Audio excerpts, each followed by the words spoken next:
to the couch. It's been too long. Thank you. What is it like for the first time? Because I don't remember my first time on the couch. Do you guys? Quite curvy. Quite curvy. That's why we call it that. You advertise. You can tell the truth. It's nice. Thank you so much for allowing me to be here. Let's talk a little bit about politics, because also on the curvy couch earlier this morning was Governor Mitt Romney.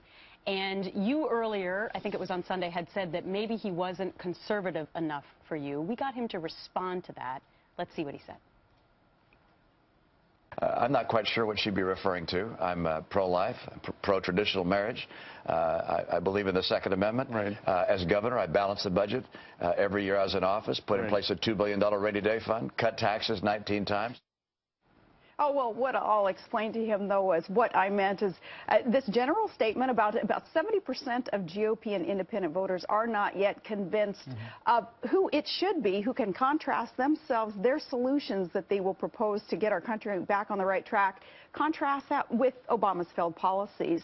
And a lot of that has to do with what inherently they feel about government. Will they, at this point in the ballgame, know to just instinctively turn right, turn to constitutional conservative principles? And I think the majority of us are not yet convinced that not just he, but that any of the candidates yet are the one who will best be that contrast to Obama. Is Governor Romney conservative enough? You know, that's subjective.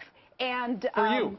Well, it is. A lot of this has to do with somebody's past. You know, were they pro-abortion before, and now perhaps they're pro-life? And what allowed that switch, kind of that flip-flop? How have their positions evolved over the years? Were they pro-big government, pro-increase of taxes back then? And where are they now? So it's subjective when you try to measure somebody's conservative quotient. And he's had some articulate explanations, though, as to why he has changed. He has said that as he's grown older, he's become more conservative. That's a good sign. So what do you make of the idea that the Republican Party seems to be split on this exact topic? And a lot of it comes down to what people deem the establishment candidate versus, I guess, the more conservative candidate. How do you see it? Well, for one, I see the establishment as anybody who is embracing still the status quo. What's going on there in Washington, where too many folks are thinking that government is the solution instead of many of us believing government is much of the problem. Allow the private sector to grow and to prosper and hire more people by getting government out of the way. Those who don't agree with that, much of the time they're part of the establishment because they're doing just fine. You know, they kind of get their benefits and they get their power and their titles.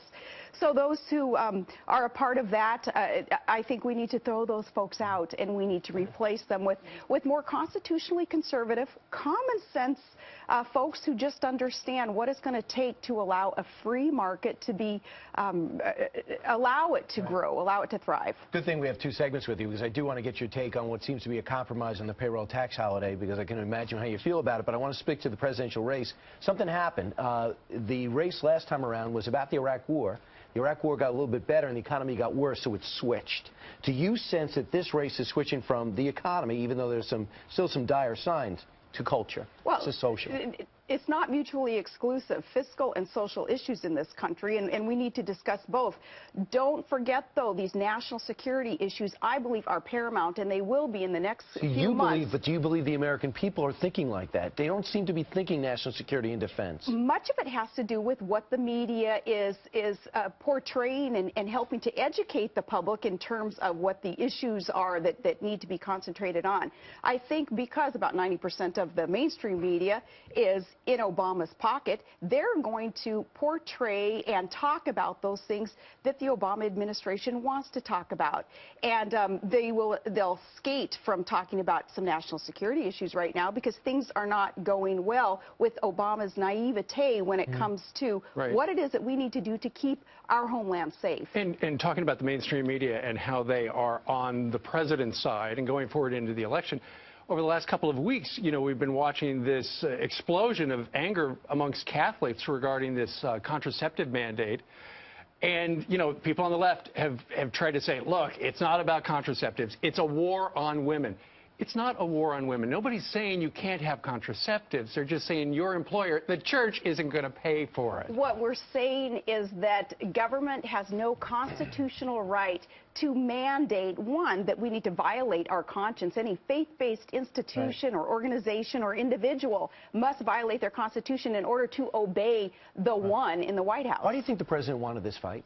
Where was the upside for him? You know politics as well. Women votes. No, I think this broke down, don't you, that he thought he would be more popular in the minds of women, many of whom have left him. Underestimating the wisdom of women then, because women understand there is access to preventative care and to contraception out there, and we don't need government to tell our employers that they must provide that for us. No, he has underestimated the wisdom of the people again, and that is kind of he set that as precedent the day that he took office, and things, I believe, have only gotten worse in that regard. Is he going to have to cave on it?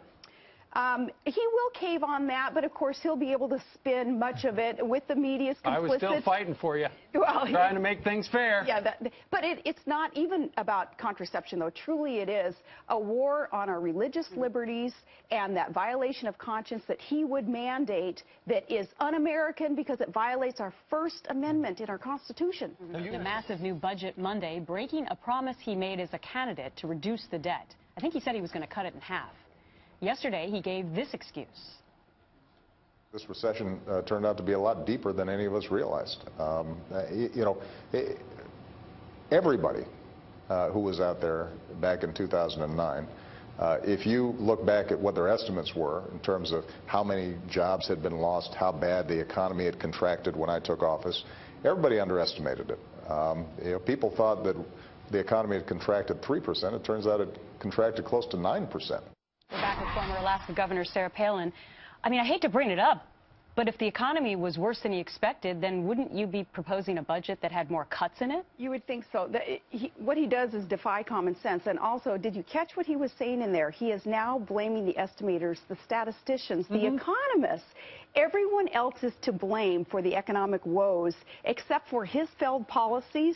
That is another indication of his naivete and his he's not fit to hold this office because we need leadership that will be held accountable, that won't shy away from taking responsibility for mistakes that they have made. And President Obama has made many mistakes in allowing increased taxes, allowing government to grow, accumulating trillions and trillions of dollars more in debt, though, yes, as you point out, he had promised to cut deficits in half. Right. Let's talk about something else he promised. I'm watching the end of Jennifer Griffin's report last night, and he said, and by the way, the administration is going to be releasing a proposal that would cut our nuclear arsenal by 80%, back to the 1950s level, less warheads than China. This is part of that fundamental transformation of America that he, as a candidate, had promised us. A nuclear-free country.